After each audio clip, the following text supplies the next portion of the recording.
Inna nas'aluka salamatan fid din wa afiatan fil jasad wa ziyadatan fil ilmi wa barakatan fil rizqi wa taubatan qabla al-maut wa rahmatan indal maut wa maghfiratan ba'dal maut.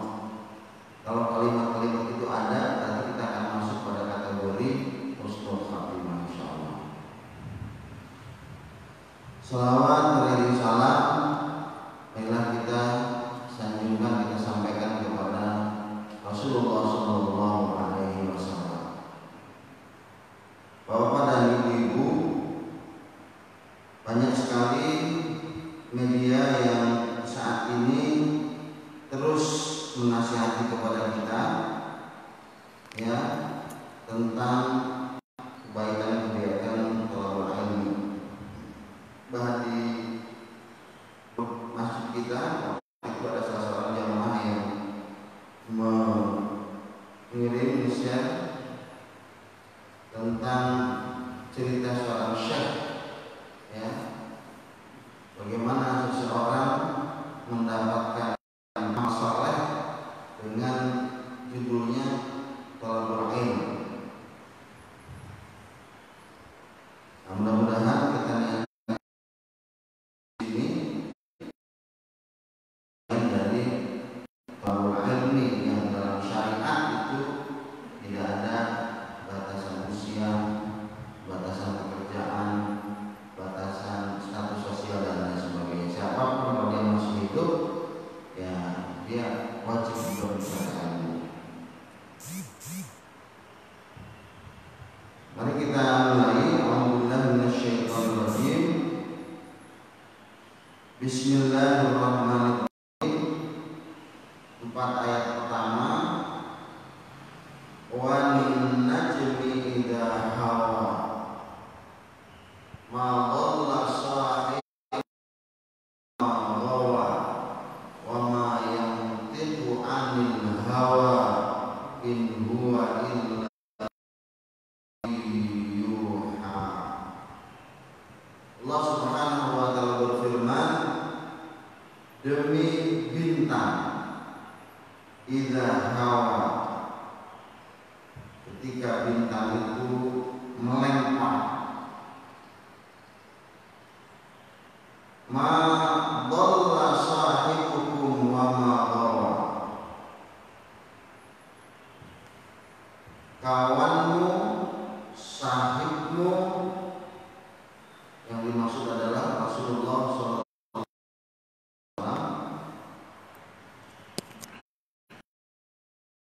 tidaklah sesat, wa ma ghawa, dan tidak keliru. Kawanmu yang dimaksud adalah baginda Rasulullah SAW, bukan dan bukan pula orang yang keliru. Wa ma yantiqu 'anil hawa, dan tidaklah yang diucapkannya, dilafalkannya, yang keluar dari bibirnya ya, anil, menurut maknya linafi, tidak ada yang keluar yang diucapkannya menurut hawa nafsu. In huwa illa wahyu yuha, ucapan yang keluarnya itu hanyalah wahyu yang diwahyukan kepadanya. Bapak sekalian rahimakumullah, Al-Imam Asy-Sya'bi dalam tafsirnya menyampaikan bahwa Allah Subhanahu wa taala sebagai sang khalik, sang pencipta alam semesta, bersumpah sesuai dengan kehendaknya, termasuk bersumpah dengan makhluk yang namanya bintang, matahari, bulan, bumi, siang, malam, waktu duha. Kita dapatkan ayat ini, Allah bersumpah dengan bintang, Ya. Nah, salah satu fungsi bintang yang di surah Al-Mulk disampaikan itu ya, bintang yang melempar ya, ketika melempar setan yang berusaha ingin bisikan-bisikan langit. Ya Allah bersumpah sesuai dengan kehendak Allah, tetapi makhluk tidak boleh bersumpah dan hanya boleh bersumpah dengan lafaz Allah. Wallahi taala.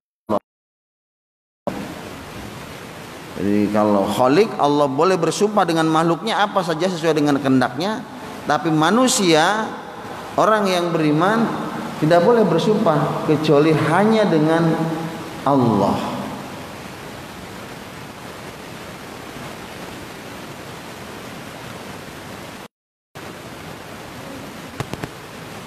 Allah bersumpah menyatakan sesuatu yang sedemikian penting. Ya, ini juga ditegaskan oleh Al-Imam Abi Hatim, juga oleh Al-Imam Ad-Dahhak. Penegasan Allah setelah Allah bersumpah itu adalah madalla. Nah, ini yang Allah ingin tegaskan. Madalla sahibukum wa ma ghawa. Sobatmu, sahabat karibmu itu tidak sesat dan tidak keliru.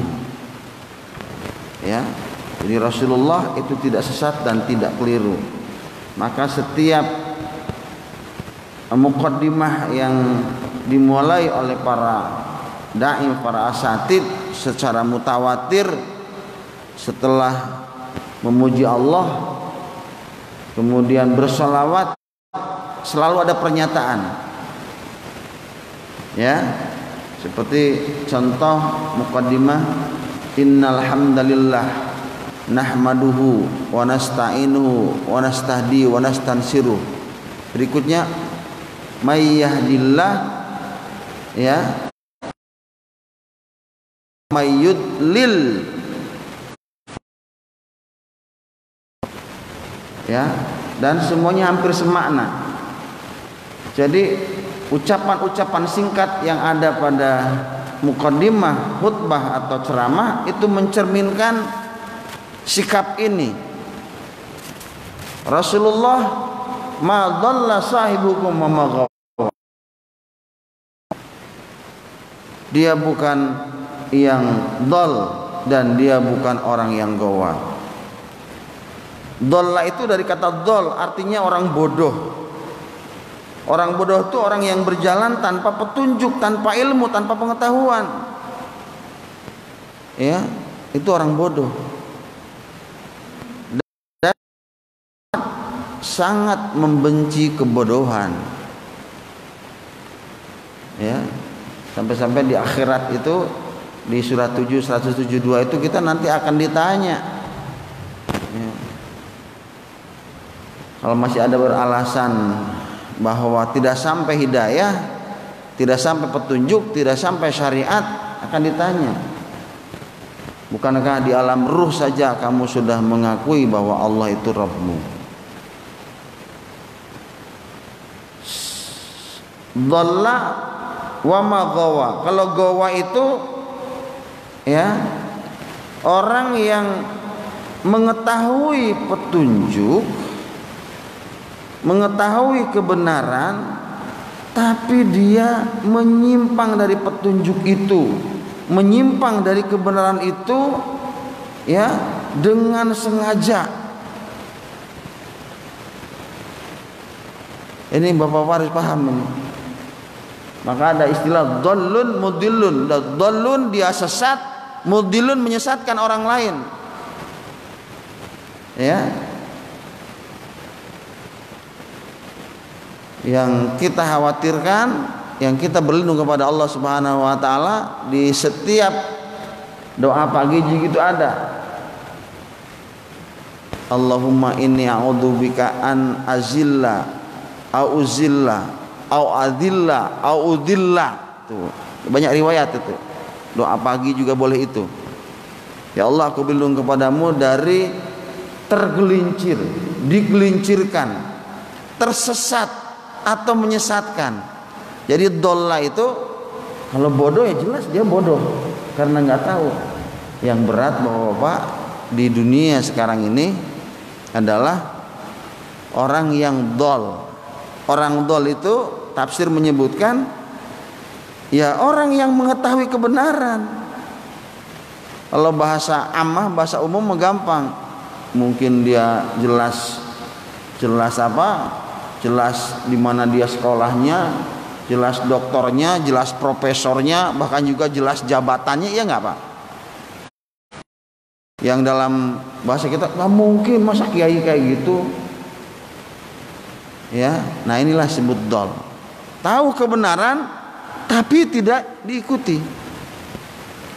Banyak di antara Yahudi yang hidup pada zaman baginda Nabi SAW, ya, rahib-rahibnya itu tahu tentang kenabian, tahu, tapi dia dol. Ya, ngapa dia dol? Karena tadi, oh ini ternyata Muhammad bukan dari suku yang mereka harapkan. Ternyata yang mereka mengharapkan dari Bani Israel ini keluar dari Quraisy. Banyak alasan menjadi kenapa orang itu menjadi dhol. Bisa karena harta, bisa karena jabatan, bisa karena popularitas, yang ujung-ujungnya ini semua serba dunia. Ma dhalla sabihukum wa ma qaba. Muhammad bukan orang yang sesat. Muhammad bukan orang yang bodoh, bukan pula sesat lagi menyesatkan. Ini adalah pernyataan yang tegas dari Allah Subhanahu wa taala. Penegasan kedua adalah wa ma yantiqu anil hawa. Semua yang diucapkan, bahkan kalimat awalnya dengan nada nafi, tidak ada yang terlafal, terucap, tersampaikan darinya kecuali semuanya wahyu Allah Subhanahu wa taala. Tidak ada yang dari hawa nafsu. Masya Allah ya, 4 ayat ini begitu tegas menyebutkan wa ma yantiqu anil hawa, enggak ada yang dari nafsu, illa wahyu, semuanya wahyu.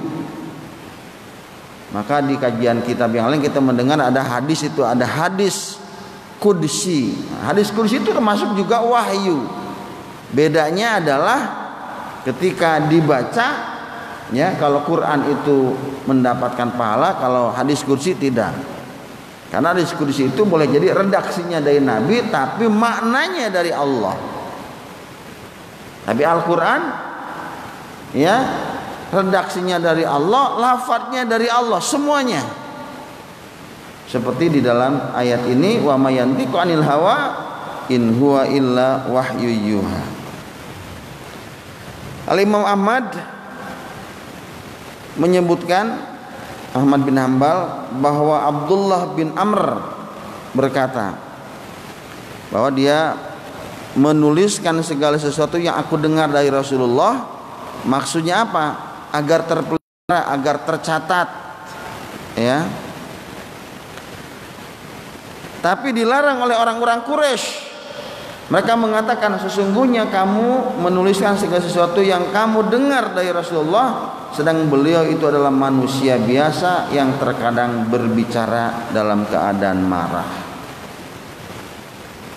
Nah, jadi kisahnya Abdullah bin Amr ini, ya, ditegur oleh orang-orang Quraisy, yang dimaksud oleh para pembesarnya, kamu ngapain segala macam dicatat yang disampaikan oleh Muhammad, dia kan manusia biasa, bisa jadi ada sesuatu yang disampaikan sedang marah dan lain sebagainya. Maka, ya, aku pun berhenti, ya, dan aku sampaikan hal ini kepada Rasulullah sallallahu alaihi wasallam. Maka Rasulullah bersabda dalam riwayat Imam Ahmad dan Abu Daud, uktub, tulis saja. Fawalladzi nafsi biyadih, demi jiwaku yang ada dalam genggamannya, ma kharaja minni illal haq, tidak ada yang keluar dariku kecuali kebenaran. Masya Allah, bapak-bapak, ibu, kita harus berbahagia, harus berbangga. Khasanah Islam, penukilan dan penurunan Al-Quran dan ilmu-ilmu yang lain termasuk juga hadis, luar biasa di dalam syariat itu, sangat teliti dan sangat hati-hati. Nah, itu 4 ayat pertama yang menceritakan ya tentang kebenaran Rasulullah Shallallahu Alaihi Wasallam, bahwa semua yang disampaikannya ada wahyu, tidak ada yang keluar dari hawa nafsu. Beliau lurus, beliau istiqomah, beliau yang tegak di atas petunjuk Allah Subhanahu wa taala. Oleh karenanya penegasan ini kemudian juga akan diuraikan oleh Al-Qur'an dari sisi-sisi mana bahwa beliau benar-benar mendapatkan yantiqu anil hawa in huwa illa wahyu yuha pada ayat kelima dan seterusnya. A'udzubillahi minasyaitonirrajim. Allamahu syadidul quwa. Karena yang mengajarkan kepada Rasulullah itu adalah makhluk yang sangat kuat, bukan guru biasa. Ya, dzu mirratin fastawa, makhluk yang mempunyai kekuatan, ya, fastawa, bahkan dia menampakkan diri dengan rupa yang asli, istawa. Wa huwa bil ufuqil a'la, di mana Rasulullah berjumpa dengan makhluk yang kuat itu, berjumpa bil ufuqil a'la, berada di ufuk yang tinggi. Summa dana fatadalla, kemudian ia mendekat, ya, mendekat sampai dekatnya itu sangat dekat. Summa dana fatadalla, dia mendekat, lalu mendekat dan tambah dekat.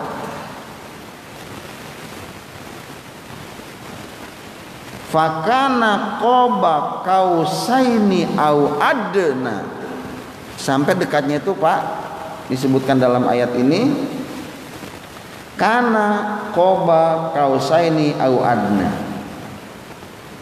dekatnya Rasul dengan makhluk yang kuat, yang dia melihat langsung rupa aslinya di ufuk itu. Makhluk itu mendekat kepada Nabi dan begitu dekat, ya, sampai menjadikan Rasulullah dekat seperti dua ujung busur panah atau lebih dekat lagi. Kita tahu busur panah seperti ini bisa lebih dekat seperti ini. Jadi boleh jadi seperti di dalam hadis yang menceritakan tentang iman Islam, datangnya masuk kemudian duduk, ya, memegang tangan Rasulullah, pahanya berdekatan dengan paha Rasulullah, bersila dekat dengan bersila Rasulullah. Nah, kalau dalam bahasa ini, ya, qaba qausaini au adna, maka jadilah dia dekat dengan Rasulullah sejarak dua ujung busur panah, bahkan lebih dekat lagi. Masya Allah. untuk meyakinkan akal pikiran orang yang masih meragukan proses penukilan dan penurunan serta sampainya wahyu kepada Rasulullah. Ketika sudah dekat, fa'auha ila abdihi ma auha. Jadi ketika sudah dekat, sudah semakin dekat, ya, lalu dia menyampaikan kepadanya apa yang Allah wahyukan. Makhluk yang kuat itu menyampaikan kepada hambanya, maksudnya kepada Muhammad sallallahu alaihi wasallam, apa yang Allah wahyukan. Fa'auha ila abdihi ma. Masya Allah, sampai sedekat itu. Ma kadzabal fuadu ma ra'a. Ya, hati tidak mendustakan apa yang telah dilihatnya. Afatumarunahu ala ma yara. Maka apakah kamu hendak membantah tentang apa yang telah dilihatnya? Jadi gunakan kata-kata fuad yang kemarin dibahas oleh Pak Harmon itu, ya.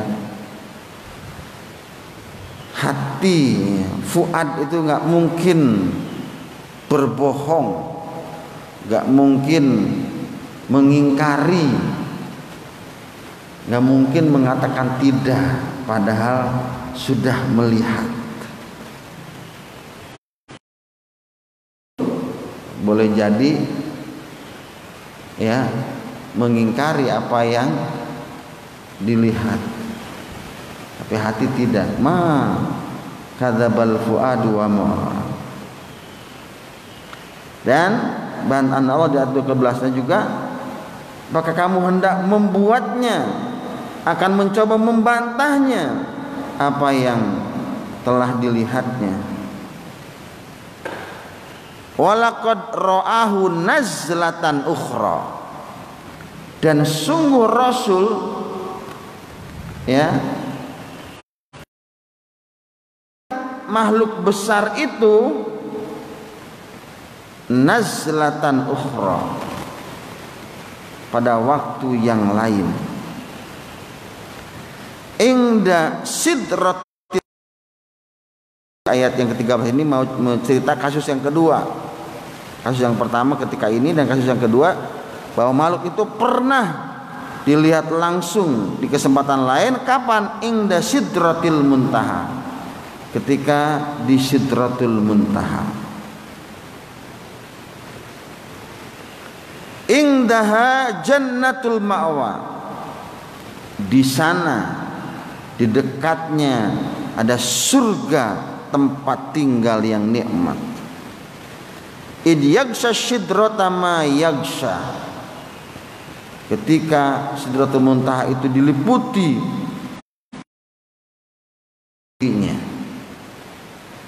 ma zagol basar wa ma tagha.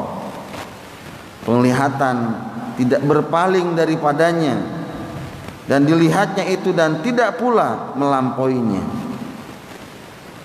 Jadi penglihatan itu tidak sampai kabur, fokus, tidak berpaling dari yang dilihatnya. Laqad min ayati rabbihil kubra. Dan sungguh Muhammad telah melihatnya tanda-tanda Rabbnya yang paling besar.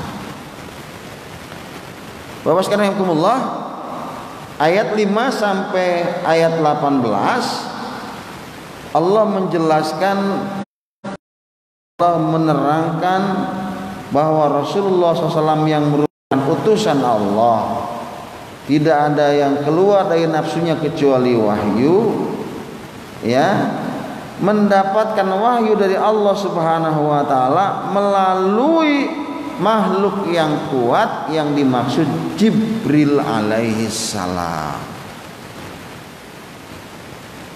Jadi Jibril alaihi salam yang merupakan utusan Allah Subhanahu wa taala. Nah, di sini dijelaskan ya tentang kekuatan-kekuatan itu, tentang prosesnya yang begitu dekat. Gak mungkin dia keliru, gak mungkin dia gak konsen, ya. Sampai makhluk yang dekat itu begitu dekat kepada Rasulullah, dan begitu selalu dekat, barulah menyampaikan apa yang Allah sampaikan. Ini juga dikuatkan oleh para imam, Imam Al-Hasan, Imam Mujahid, Imam Qatadah, Imam Ar-Rabi. Ya. Kapan Jibril berjumpa dengan Rasulullah itu? Ketika dia berada di ufuk yang tinggi. Jibril menampakkan kepada Rasulullah bentuk aslinya. Ini juga disampaikan oleh Imam Ikrimah. Jadi Rasulullah berjumpa dengan Jibril. Di ayat ini jelaskan Jibril dalam bentuk yang aslinya. Imam Abu Hatim Ibnu Mas'ud ya juga meriwayatkan tentang 2 kali Rasulullah berjumpa dengan Jibril dalam bentuk yang asli. 2 kesempatan. Ini menurut penegasan Abu Hatim dan Ibnu Mas'ud. Yang pertama, ketika beliau sendiri meminta kepada Allah agar dapat melihatnya dalam bentuk asli, maka Jibril tampil memenuhi ufuk seperti dijelaskan dalam ayat ini. Wa huwa bil ufukil a'la. Di ufuk yang maha tinggi. Dan kedua, ya, seperti ayat 13, walaqad ra'ahu nazlatan ukhra. Di kesempatan yang lain kapan? Inda sidratil muntaha. Yang kedua, Rasulullah melihat Jibril itu ketika Isra di sidratil muntaha. Jadi Jibril yang menemani Rasulullah Isra plus Mi'raj. Ya, Isra dan Mi'raj.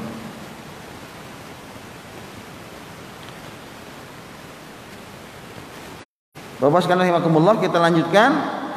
Jadi 2 kali Rasulullah menyaksikan Jibril, ya. Nah, Jibril disebut di sini adalah makhluk yang begitu kuat, ya.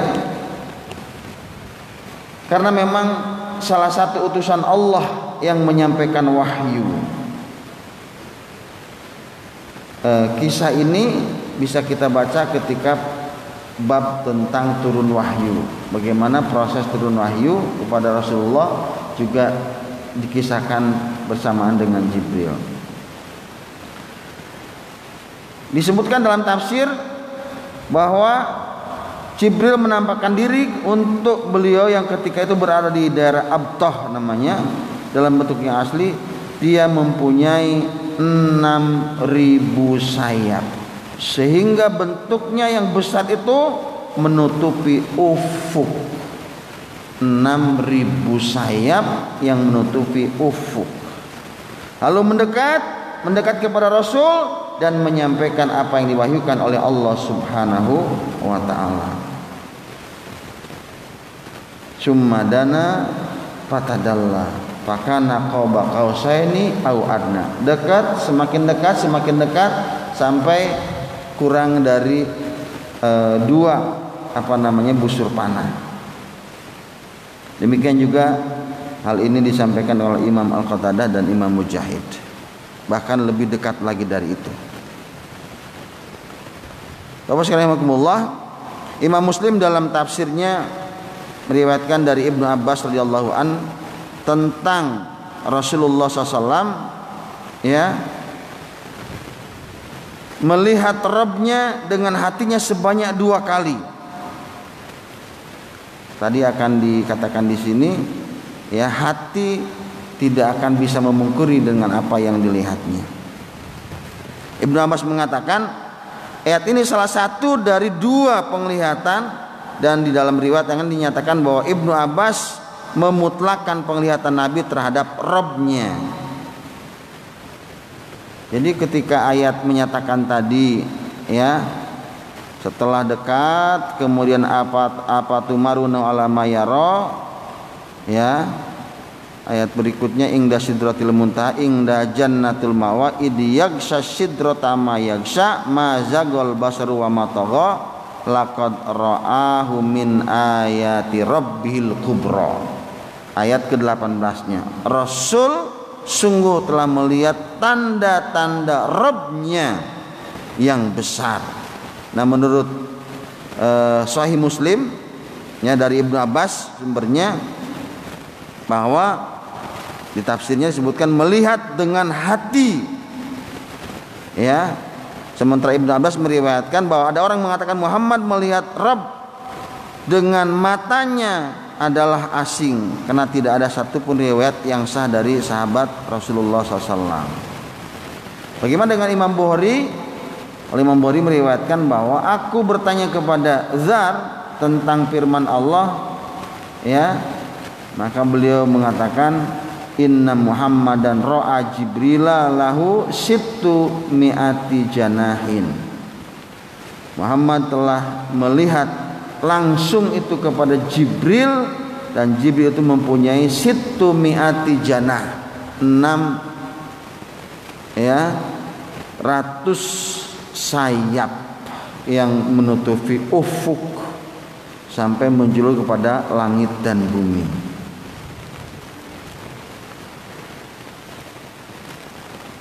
Hadis-hadis yang lain akan menegaskan beberapa pernyataan, yang salah satunya adalah tentang Rasulullah Shallallahu Alaihi Wasallam itu melihat Allah secara langsung, atau seperti digambarkan dalam ayat yang tadi ya, ada kata-kata di sini. Nah, kata-kata yang ditafsirkan oleh para ulama itu id yaksha sidrata ma yaksha ya, jadi melihatnya itu diliputi oleh sesuatu yang meliput ya, sesuatu yang menutupi. Sahih Muslim meriwayatkan dari Habis Abu Dzar, beliau bertanya kepada Rasul, hal ra'aita rabbuk, nah apakah engkau langsung melihat Rabbmu? Ini pertanyaan Abu Dzar kepada Rasulullah SAW. Rasul mengatakan faqala nurun anni ra'ahu, aku hanya melihat cahaya yang aku lihat, itu saja ya. Wa fi riwayatin ra'aitu nuron, aku melihat cahaya. Di riwayat Ahmad dikatakan ra'aitu rabbi azza wajal, aku melihat Rabb yang maha gagah dan maha tinggi. Ini seperti yang dikisahkan Nabi Musa alaihissalam ketika ingin memohon, berdoa kepada Allah, ya Allah tampakkanlah ya, ini di surah Al-Imran. Maka Allah Subhanahu wa taala kemudian lihatlah kepada gunung itu. Begitu gunung itu bergetar, maka Saida Musa langsung pingsan. Jadi berdasarkan ayat dan hadis-hadis ini belum disebutkan berjumpa secara langsung, tetapi Rasul juga seperti Nabi Musa melihat cahaya ya. Jadi ada 3 hadis yang menceritakan ra'aitu rabbuka nurun ana ra'ahu, saya hanya melihat cahaya saja. Kemudian riwayat yang lain juga begitu, dan riwayat Ahmad juga mengatakan ra'aitu rabbi azza wajal. Jadi yang maksud adalah cahaya.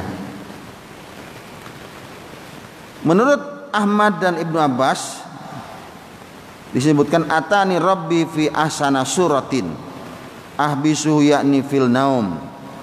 Nah, ini untuk menjelaskan hadis yang ketiga yang menyebutkan Imam Ahmad, saya melihat Tubuhku yang maha gagah dan maha tinggi. Lalu diberikan penjelasan, apakah itu langsung atau seperti tadi hanya cahaya.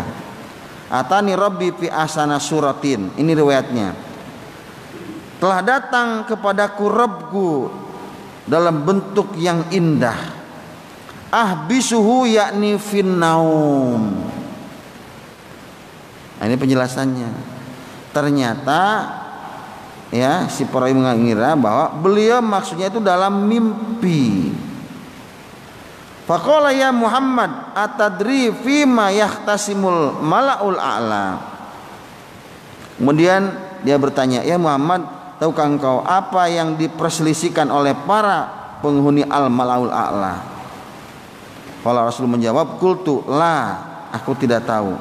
Fa wada'a yadahu baina katafayya hatta wajadtu bardaha baina saddabain. Tidak, aku tidak tahu. Maka dia meletakkan tangannya di antara dua pundakku sehingga aku rasakan tangannya yang dingin di antara dadaku, atau beliau mengatakan di leherku. Jadi yang mengatakan tadi ana ra'aitu rabbi itu yang dimaksud adalah ahbisuhu yakni finnaum, di dalam mimpi. Bapak sekalian rahimakumullah, dua kesempatan Rasul berjumpa dengan Jibril, iya, itu disepakati oleh para ulama. Ra'aitu Jibril ala sidratil muntaha walahu sittu mi'ati janahin yantasiru min rishihi at-tawahil minad-durri wal yaqut. Ibnu Mas'ud dari Imam Ahmad meriwayatkan, aku melihat Jibril di Sidratil Muntaha dan dia mempunyai 600 sayap yang bulu-bulunya ditaburi dengan aneka warna mutiara dan yakut. Ya. Kemudian disebut di dalam hadis yang lain untuk menegaskan bahwa Rasul dua kali bertemu itu. Imam Muslim menyebutkan ra'aitu Rasulullah SAW Jibrila fi suratihi marratain. Jadi kalau Rasul berjumpa dengan Jibril dalam bentuk yang asli dua kali itu sahih. Beberapa riwayat menegaskan, termasuk juga diriwayatkan oleh Imam Muslim. Rasulullah SAW pernah melihat Jibril dalam bentuk yang asli dua kali. Nah, tadi pertama pada saat menerima wahyu, dan yang kedua pada saat Isra dan Mi'raj.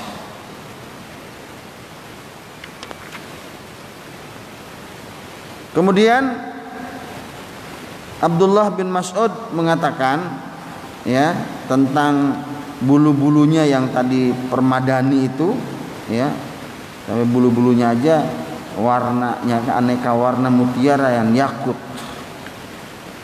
Wa utiya Rasulullah SAW salasan, utis salawatil khamsa, wa utiya khawatima suratil Baqarah, wa ghufira liman la yusyriku billahi syai'a min ummati al-muqhamati, rawahu Muslim. Telah diberikan kepada Rasulullah itu 3 hal. Ini penting menjadi pelajaran bagi kita. Apa 3 hal itu? U'tiya salawatul khams. Rasulullah diberikan kewajiban salat 5 waktu. Padahal sebelumnya perintahnya itu bukan 5 waktu tapi 50 waktu. Ya, Bapak bayangin dah 50 waktu bagi 60 menit. 50 menit. 50 waktu bagi 24 jam. Kira-kira tuh kita bisa aktivitas apa kira-kira? Ya, berarti kurang dari setengah jam sudah sholat lagi. Yang kedua, wa khawatima suratil Baqarah, ayat-ayat terakhir di surah Al-Baqarah, yang termasuk dalam riwayat yang sahih ini wirid yang boleh Bapak baca pagi maupun sore hari. Lillahi ma fis samawati wa fil ardh wa in tubdu ma fi anfusikum aw tukhfu yuhasibkum billah wa yaghfiru liman yasha wa yu'adzibu man yasha wallahu ala kulli syai'in qadir. amanar rasulu bima unzila ilaihi mir rabbih wal mu'minun kullun amana billahi wa malaikatihi wa kutubihi wa rusulih la nufarriqu baina ahadin mir rusulih wa qalu sami'na wa ata'na ghufranaka rabbana wa ilaikal masir. Ayat yang terakhirnya baru la yukallifullahu nafsan illa usaha la ma kasabat 'alaiha ma kasabat rabbana la tu'akhidna in nasina aw akhtana Rabbana wala tahmil alaina isran kama hamaltahu alal ladzina min qablina Rabbana wala tuhammilna ma la taqata lana bih wa'fu anna waghfir lana warhamna anta maulana fangsurna alal qaumil kafirin. Sebenarnya kita sudah hafal, bisa dibaca pagi maupun sore hari. 3 ayat di akhir surat Al-Baqarah. Yang ketiga, wa ghufira liman la yusyriku billahi syai'a. Ya, diberi ampunan bagi seseorang di antara umatnya la yusyriku bihi syai'a. Syaratnya yang tidak menyekutukan Allah dengan sesuatu apapun. Min ummatihi al-mukhamat, dari perbuatan-perbuatan yang dilakukannya tanpa pikir. Jadi berdasarkan hadis ini kita harusnya bersyukur dan semakin mencintai Rasulullah dengan memperbanyak sholawatnya, mengikuti dan menaati perintah serta sunnahnya, karena kita diberi jaminan diampuni umat Rasul. Yang penting tidak syirik. Jadi al-mukhamat itu dosa-dosa yang seperti dalam ayat Al-Baqarah tadi. Rabbana la tu'akhidna, ya Allah jangan azab kami, jangan siksa kami. Rabbana la tu'akhidna inna sina, jika kami lupa, au akhtana, atau kami salah. Sama dengan hadis ini. Ya, jadi kesalahan dan dosa sepanjang dia tidak syirik kepada Allah itu akan diampuni. Masya Allah. Ya, bagi kita ini menjadi sebuah tarhib dan targhib. Tarhib biar merangsang kita untuk terus memperbaiki diri, menambah amal, dan kita tidak putus asa. Aduh, dosa saya udah banyak banget. Tidak, terus ya memohon ampun kepada Allah Subhanahu wa taala. Nah, ini Bapak sekalian sampai ayat ke-18 yang bercerita ya, diakhiri dengan dimana Rasulullah SAW diberikan 3 hal ini menjadi penting bagi kita semua sebagai bekal ya, sebagai bekal agar kita tidak keliru. Seperti apa? Coba kalau kita mau belajar menceklis berapa amal saleh yang kita lakukan dalam sehari dan kira-kira berapa dosa yang kita perbuat. Masya Allah Pak, bandingkan. Rasa-rasanya sekarang ini perbuatan dosa yang kita nggak sengaja itu luar biasa banyaknya. Kita mau ke masjid saja kadang-kadang pandangan kita terganggu, atau kita pulang dari masjid saja juga kita belum bersih, atau di masjid saja kita kadang-kadang keliru, sedang sholat saja kita keliru, sedang takbir saja, sedang dalam kondisi sholat kadang-kadang kita tidak zikir secara utuh. Jadi banyak kekeliruan dan kekurangan-kekurangan kita. Maka silakan tadi dalami 3 ayat surah Al-Baqarah ya, yang merupakan juga pemberian dari Allah kepada Rasulullah dan umatnya ini. Dijaga sholat 5 waktunya ya, kemudian dipahami, didalami serta dijadikan wirid juga akhir surat Al-Baqarah. Dan yang terakhir, jangan sampai kita ada kesyirikan di dalam hati kita, ya. Saya kira ini pertemuan kita di ahad ini mudah-mudahan bermanfaat. Kita masih akan lanjut proses tafsir berikutnya. Ini dapat saya simpulkan sementara sampai ayat ke-18 itu. Pertama adalah Allah Subhanahu wa taala ketika berkehendak boleh bersumpah dengan apapun makhluknya. Tetapi makhluk tidak boleh bersumpah kecuali hanya menyebut nama Allah.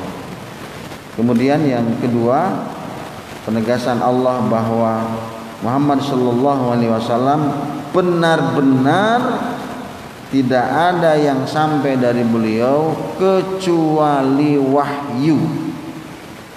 Lalu diuraikan proses terimanya wahyu seperti itu. Ya, bukan teriak dari jauh, dekat. Sampai di Gua Hira itu kan, sampai Rasulullah dipeluk oleh Jibril, sampai dipeluk.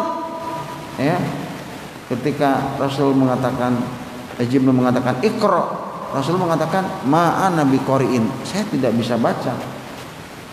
Iqra, ma'ana biqari'in, saya nggak bisa baca. Lalu kemudian Jibril mengatakan ikuti kata-kata saya.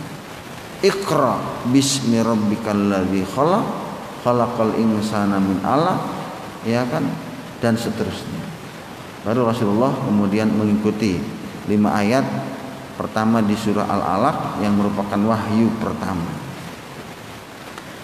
Yang terakhir, bantahan kepada manusia yang masih meragukan tentang apa yang disampaikan oleh Rasulullah SAW, bahwa beliau bukan orang yang bodoh, apalagi beliau termasuk orang yang sesat. Mengapa? Karena dibimbing oleh wahyu. Ini juga dipertegas di berbagai ayat, seperti di surah Al-Kahfi juga jelas, "Wa yantiqu 'anil hawa illa wahyu yuha," dan di ayat-ayat yang lain. Demikian Bapak sekalian rahimakumullah. Apa ada pertanyaan atau kita tutup? Jelas ya Pak? Silakan Pak.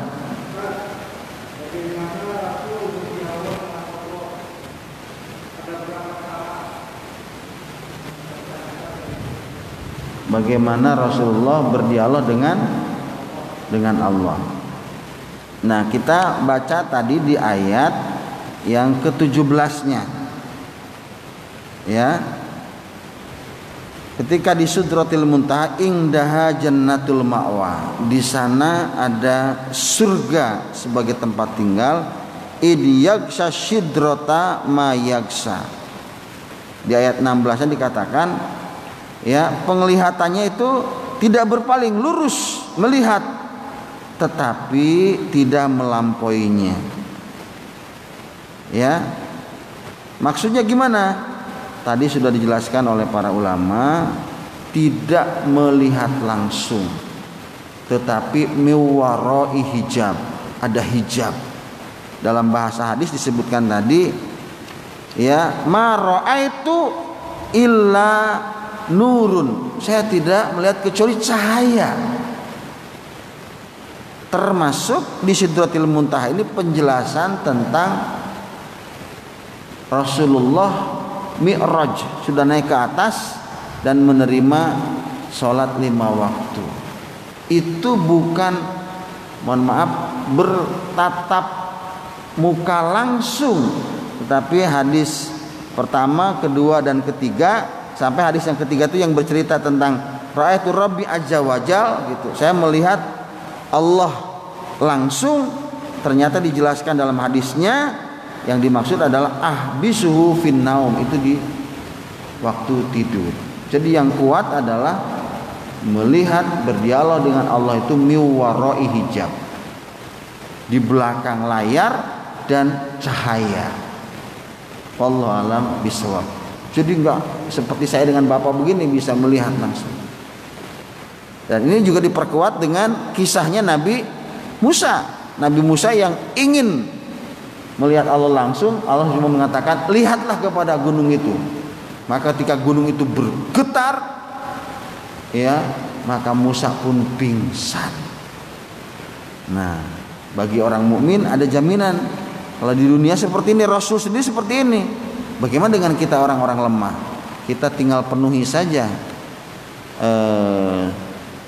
firman Allah surah Al-Kahfi ayat yang terakhir, pamangkana yarjullah,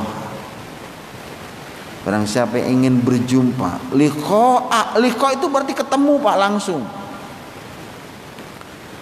falyamal amalan sholiha, syaratnya harus beramal soleh, wala yusyrik bi ibadati rabbih ahada, jangan menyekutukan dengan sesuatu apapun.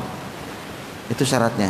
Jadi orang yang masuk surga itu banyak, tapi tidak semua orang yang masuk surga bisa berjumpa dengan Allah Subhanahu wa taala. Karena kenikmatan puncak yang sesungguhnya itu adalah seorang hamba bisa berjumpa dengan Rabb-Nya. Wallahu alam bishawab. Jadi iman yang harus menjadi panduan kita di dalam memahami konteks yang seperti ini. Begitu Pak Haji ya. Ya, jadi miwarai hijab, di belakang layar, dan itu hanya nur, hanya cahaya. Wallahu alam bishawab. Ada lagi Bapak? Cukup? Nah, cukup, kita tutup sama-sama dengan kifaratul majlis. Subhanakallahumma bihamdika asyhadu an la ilaha illa anta astaghfiruka wa atubu ilaik. Wassalamualaikum warahmatullahi wabarakatuh.